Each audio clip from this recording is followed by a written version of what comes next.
Ciao, my loves. Welcome to Pain to Joy.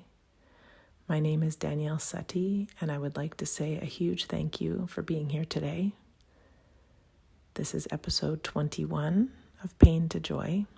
Thank you for being here for one episode or all 21 episodes. I appreciate you. I appreciate the support, the likes, the follows. I've learned that if you subscribe to the YouTube channel or on Spotify or on Apple, etc., that helps more people find this podcast. And my heart is always sure that things that I share in my personal life, in my private life, and here publicly will always end up to the recipients that they're supposed to reach. And I appreciate your help with that. I also just appreciate your listening, because as I mentioned in last week's episode, listening is loving, and I feel so very loved. I am currently in Italy on an island called Lampedusa that I didn't know even existed until about a month ago. And I decided that before I head to Florence to do some Italian studies to keep helping heal my brain and continue my wellness routine there, I had closed my eyes and asked myself what my body and brain might need. And I didn't realize at the time that I would be spending a lot of effort and energy getting my place ready to rent out again. But I'm so very glad that my heart told me, take a week to 10 days, go somewhere, relax, take good care of yourself. And I happened to see Lampedusa on a flight map for an airline. And I said, Lampedusa, what is this? And within less than 24 hours, I booked the flights to get here. I booked a place to stay, and I'm so very thankful that I did. As I was reflecting upon what I wanted to speak about today, I first was thinking about solo travel and how when you speak to people about traveling alone or on your own, people say, oh, you must feel alone, you must be so alone. And my experience has never been that. I remember having an experience in Cuba once back in 2008. I went on my own and I made so many new connections, so many friends. There was a point where I had to take a break in my hotel room because I had met so many people. And I was so thankful. And now I'm better at boundaries. I think at the time I didn't even know what a boundary was. However, I love the opportunities that travel can bring in general, and traveling on my own, as much as I open and welcome the opportunity to travel with friends and others and significant others. In this moment, I am here on my own, but I am not alone. I'm not alone. For 2 nights, I wasn't able to get out for dinner and enjoy walking down the main street and listen to live music and have a proper dinner somewhere. And I was okay with that. My jet lag was a bit wild, and I honored and respected my body and what it needed. And even though I didn't really still end up sleeping that well, I didn't have the energy to get out. And when I finally did on night 3, I was enjoying live music performances outside of this bar on the main street, and all of a sudden it started to pour. So a bunch of us were underneath like an underhang. Some of us started chatting. I met some locals. That was really wonderful. I think the afternoon that day, I had gone on a wander to explore the island a little bit, and as I was walking by the marina, a gentleman who runs boat tours said, oh, hey, can I help you? In Italian. I said, no, I'm okay, thanks. And we started chatting, and he was such an interesting fellow, and we chatted about experiences that he has had in the movie industry. Super interesting, just a lovely, lovely fellow. So I made that connection. And from that connection, last night came more connection. And I felt so lucky and so fortunate. I met up with him, and he was with friends, a couple who have a house here now, and they had met years ago when they first came here, and they stay here for maybe a month or so every year. And we had the most incredible conversations about Lampedusa, about disconnecting from the busyness of everyday life, the importance of travel for them and for me, the perspective that you can gain we actually were talking about boats because the gentleman that I met the other day has a boat, and we ended up sitting on the edge of the boat chatting, and it was so wonderful. I love boats. Actually, it's a yacht. I love yachts. It's some wonderful conversations. And we were even talking about perspective in that when you're on a boat, you can see land differently. So for example, years ago, I had taken a train to a place in Italy called Salerno, which then allowed me to take a boat and see the Amalfi Coast from the water. And I remember thinking that was such a smart thing to do, to go all the way south and then take the boat back up north and land in Positano and stop along the way, check out other towns. And it got me thinking about getting out of our own bubbles, getting out of our own comfort zones. And where could you get out of the bubble of busyness that you might be in? And if you're hearing this in a very full time of your life, you might feel like, well, this isn't the moment to be thinking about that. But I do believe that being open and planting the seed of creating moments that give us perspective, especially in our most full moments, especially when we are bogged down and in the midst of whatever our busy looks like. I feel like it's important, whether that means planning weeks from now that you will have something to look forward to that allows for perspective. My dad is a big hiker. So when he gets up to the top of that mountain, he has a very different view than all of us have looking up towards the top of that mountain. He's at a different altitude. He's breathing different air. And I believe that when we travel, whether it's to a new neighborhood in our city, check out a new park, whether we drive an hour from where we live and decide to go camping if that's something we're into, we are changing things up. We are giving our brains and our bodies and our souls and our hearts fresh perspectives. I feel like what's coming to me now is that quote about how we cannot solve our problems with the same thinking we used when we created them. So an Albert Einstein quote, we cannot solve our problems with the same thinking we used when we created them.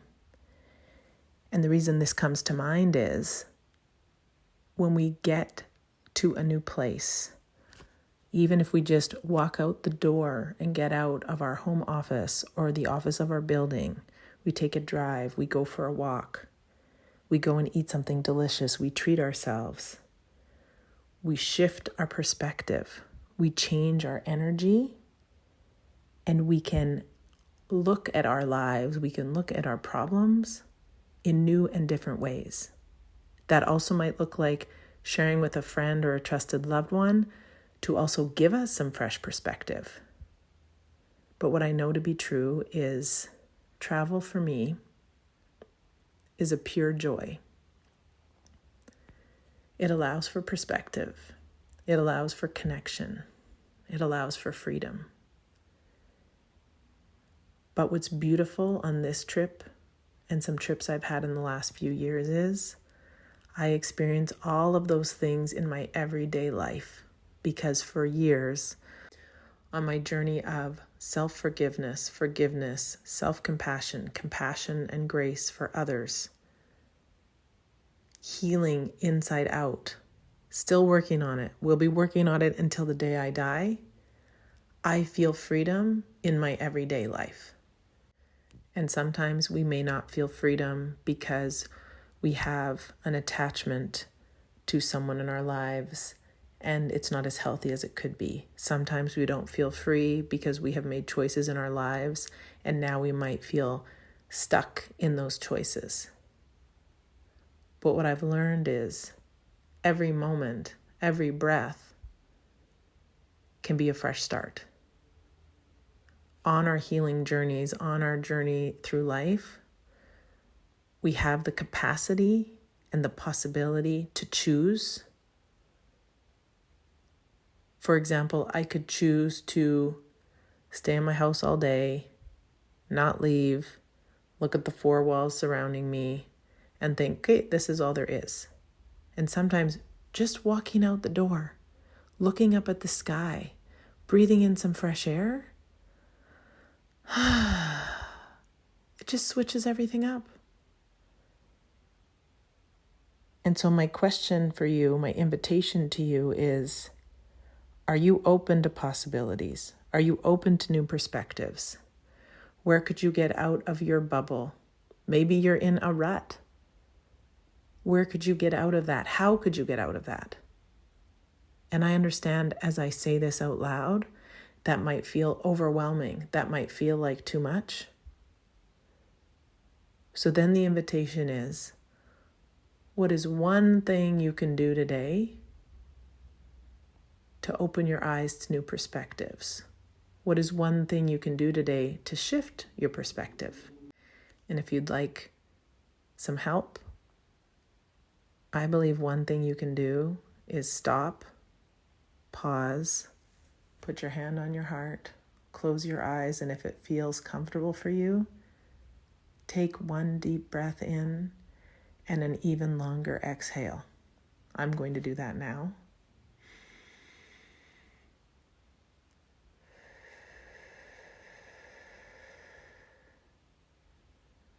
Open the window, open the door, go outside and look up at the sky. What do you see?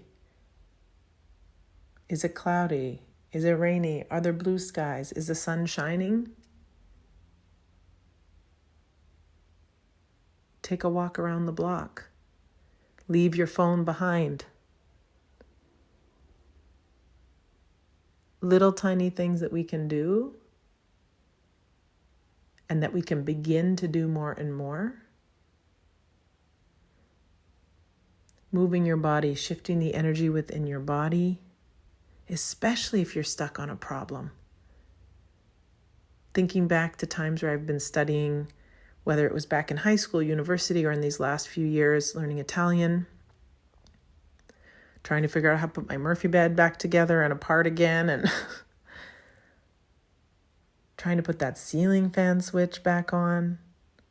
It was challenging at times, but I would stop. I would take a breath, walk away, go outside, go for a walk, come back, try again. But coming back at our challenges, coming back at things that feel like they need to be solved with fresh eyes, with a fresh perspective.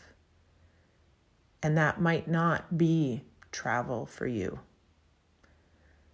It might be that you go for coffee and enjoy a half an hour with a friend, especially in those times where you feel like you don't have time. I remember when I was a student at the University of Ottawa, or Ottawa U, I was there for 2 years. I finished my French degree and then I got my education degree.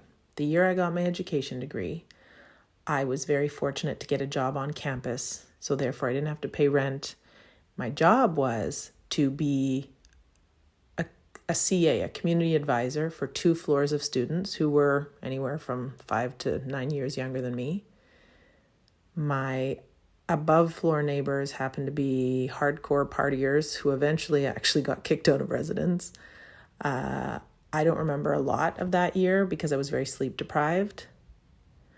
I studied so hard and I worked so hard, and I didn't have all that much fun. I didn't allow myself fun. And a couple of years later, I was teaching Spanish at a high school in Calgary, and I had a student who was in grade 12. And her mom came to me and she said, this would have been March maybe of her grade 12 school year. Her school year would have ended in June. And her mom said, can you please tell my daughter to have more fun? Her grades are amazing. She's doing so well, but I feel like she's missing out on spending time with friends and having balance in her life. And I thought, how wild that this mom is saying this to me, because the last year or 2 of university, I was so focused and so determined to get these amazing marks and work so hard. And I don't have regrets in my life, but I could have had more fun. And now as a 45-and-a-half-year-old person, the last few weeks when I was working on putting my home together, I intentionally told myself, have fun, make space for social engagements, make space for love, make space for laughter. We got to have more fun. And it felt like a very full circle, beautiful moment for me to acknowledge and speak to this student who was so wonderful and let her know, if you get 94% as an average rather than 98, but you spend time with friends, you were on a sports team, maybe you had a boyfriend or a girlfriend, and you had some fun, you're going to remember that. Our hearts, our brains want us to have more fun. Our hearts and our brains and our souls want us to experience pleasure and play, not just the same old busyness, gotta go here, gotta do this. Can we break out of the mold? Can we break out of our routine and allow for more fun and allow for new perspectives? And I am so thankful to the new friends that I made last night, that I connected with, people I met the day before. I'm so thankful that I'm a curious person, that I have an open heart, and that I have an open mind, that I'm open to meeting people, that I believe that people are good, and that I have so much to learn. So much to learn from these new people and their perspectives, and what it's like to live here on Lampedusa, and what it's like to be a police officer in Catania. And I met another police officer who travels around all of Italy. So interesting, so fascinating, learning about other people's perspectives and other people's lives. So may we stay curious. May we stay open-hearted. May we be open to possibilities, whether they exist in our own homes, in our own neighborhoods, in our own cities, or whether we choose to travel further away to get different and new, fresh perspectives. I celebrate you for being open to possibilities. I acknowledge the courage that it takes and the strength and resilience that it takes to take a pause, to take a break, to seek out some fresh perspectives. That problem is still going to be waiting for you. You can solve it in a half an hour. You can solve it after you take a breath. You can solve it after you phone a friend. And more than likely, you'll be able to solve it so much more easily with fresh perspectives. Sending you all my love from Lampedusa, where I feel incredibly fortunate to be right now. Appreciating your being here. Thankful for your listening. Please feel free to connect with me at dksutty@yahoo.ca. You can find me on Instagram at danielle.sutty or on Facebook at Danielle Sutty. I appreciate you. I love you. Here's to fresh perspectives, wherever we may be. Much love.